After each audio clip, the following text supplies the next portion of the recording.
Oarsoaldeko oinarriren lehen topaketa burutu dugu Pasaian. Bertan, eskualdeko 4 herrietako ordezkariek eta garapen agentziako kideek parte hartu dugu.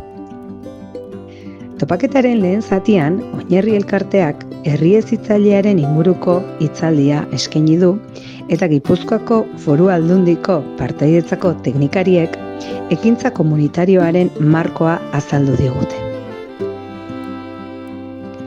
Bi hitzartze hauetatik ateratako gako nagusiekin, herri bakoitzak hazi proiektu bat landu du.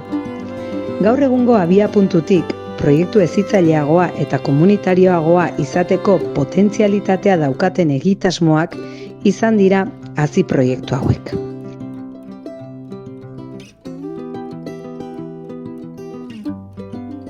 Azkenik, topaketa ixteko, hazi proiektu bakoitzaren lanketa elkarbanatu dugu.